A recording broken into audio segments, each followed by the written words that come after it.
રાજકોટમાં ચૂંટણી પહેલા ભાજપ સામે વિરોધનો સૂર જોવા મળ્યો। વોર્ડ નંબર 1માં ઓસ્કાર સ્કાય પાર્કના સ્થાનિકોનો વિરોધ જોવા મળ્યો। પાયાની સુવિધા ન મળતા સ્થાનિકોનો બેનર સાથે વિરોધ। સોસાયટીમાં ભાજપ ઉમેદવારે પ્રવેશ કરવો નહીંના બેનર લાગ્યા છે। વારંવાર રજૂઆત છતાં સમસ્યા ન ઉકેલાતા સ્થાનિકોમાં ભારે રોષ વ્યાપ્યો છે। સ્થાનિક સ્વરાજ્યની ચૂંટણી છે અને તેને જ લઈને ક્યાંક ને ક્યાંક ઓસ્કાર પાર્ક જે આ સિટી છે ત્યાં વિરોધ છે તે કરવામાં આવી રહ્યો છે। હાથમાં અલગ અલગ બેનર્સ સાથે વિરોધ છે તે કરવામાં આવી રહ્યો છે। રોડોમાં અંધારું છે, સ્ટ્રીટ લાઇટ નથી, એટલે કે પ્રાથમિક સુવિધાઓનો અભાવ હોય તેને લઈને આ પ્રકારનો વિરોધ છે તે કરવામાં આવી રહ્યો છે।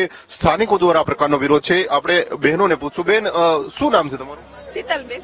બેન, શું આ વિરોધ શેનો અત્યારે કરો છો? અત્યારે સ્ટ્રીટ લાઇટ નથી, અહીંયા લુખાનો ત્રાસ છે। ભાજપ વાળા આમ કે છે કે અમે લેડીઝની ઓલી રાખીએ, પણ અત્યારે જો અહીંયા બહુ જ ત્રાસ છે લુખાનો, તો તમે લાઇટું નથી, રાત્રે આવવા જવામાં તકલીફ થાય છે। હા, રસ્તો પાકો કરવા માટે વિનંતી। રસ્તો કાચો છે એકદમ। અમે લેડીઝની સેફટી માટે રાતના સ્ટ્રીટ લાઇટ ખાસ જરૂરી છે। કેટલા સમયથી આ તમારી માંગણી છે? અમારી 3 વર્ષથી છે। ના, કોઈ જ નથી આવતા અહીંયા। ચોક્કસથી અન્ય બહેનો છે। બેન, શું કહેશો? શું મુખ્ય માંગણી શું શું છે તમારી? મારી મુખ્ય માંગણી એ છે કે ભાજપ વાળાને, કોર્પોરેટરને, કે ભાઈ આ રસ્તામાં કચરા એટલા બધા છે, એ સાફ સફાઈ કરાવો, સફાઈ કર્મીને અહીંયા મોકલો। અને રાતના લુખા તત્વોનો એટલો બધો ત્રાસ છે કે લેડીઝ રાત્રે 10 વાગ્યા પછી અહીંથી નીકળી નથી શકતી, અને સ્ટ્રીટ લાઇટ અહીંયા નખાવી દે બસ। રજૂઆત કરી છતાં નિરાકરણ નથી આવ્યું? નહીં, 2-3 વર્ષથી રજૂઆત કરી છે છતાં કઈ જ નિરાકરણ નથી આવતું। રિક્વેસ્ટ એટલી વાર કરેલી છે। ચોક્કસથી જે પ્રમાણે સ્થાનિકો છે, ભાઈ શું તમારી મુખ્ય માંગણી શું છે? કારણ કે છેલ્લા ઘણા સમયથી હેરાન થાવ છો, હવે તો સ્થાનિક સ્વરાજ્યની ચૂંટણીઓ છે અને તમારો વિરોધ છે। રાજકોટથી કમલેશ શેઠ ઓસ્કાર સ્કાય પરિવારમાંથી બોલું છું સાહેબ। અમે ભાજપ પરિવાર છીએ।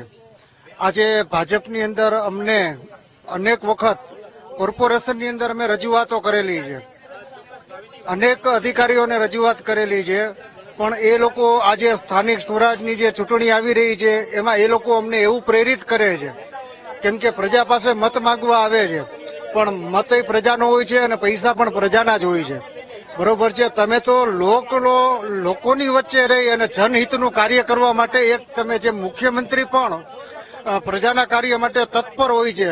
આપણા માનનીય મુખ્યમંત્રી આદરણીય શ્રી નરેન્દ્રભાઈ મોદી કે જે દેશ માટે આટલું રાત દિવસ તનતોડ મહેનત કરી રહ્યા છે, બરોબર છે, પણ નીચે જે આ બધા ભ્રષ્ટ અધિકારીઓ જે છે કે જે લોકો પ્રજાની વચ્ચે રહીને પ્રજાનું કામ કરતા નથી। અહીંયા 2,500 થી 3,000 પરિવારો રહે છે।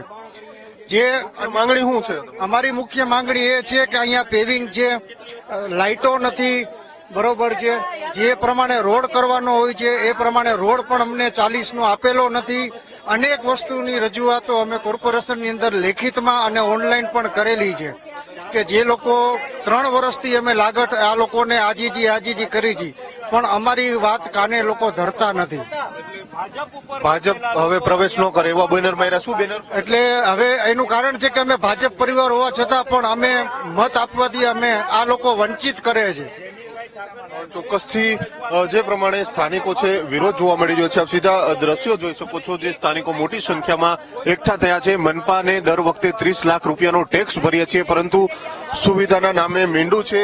અને હાલ આ પ્રકારના દ્રશ્યો છે તે રાજકોટમાં જે આજે ઓસ્કાર હાઇટ સિટી છે ત્યાં જોવા મળી રહ્યા છે। સ્થાનિકો દ્વારા વિરોધ છે તે કરવામાં આવી રહ્યો છે। એક તરફ સ્થાનિક સ્વરાજ્યની ચૂંટણીઓની તારીખો જાહેર થઈ છે, હવે ગણતરીના દિવસો બાકી છે, અને તે પહેલા જ આ પ્રકારનો વિરોધ છે તે રાજકોટમાં જોવા મળી રહ્યો છે। રાજકોટના 150 ફૂટ રિંગ રોડ ઉપર આવેલી આ સોસાયટીનો વિરોધ છે। સ્થાનિકો છે હાલ રોડ ઉપર ઉતર્યા છે, છેલ્લા ઘણા સમયથી માંગણીઓ કરી રહ્યા છે, પરંતુ તેમની માંગણી પૂર્ણ ન થતા હવે સ્થાનિકો છે તે રસ્તા ઉપર ઉતરીને પોતાનો વિરોધ છે તે દર્શાવી રહ્યા છે।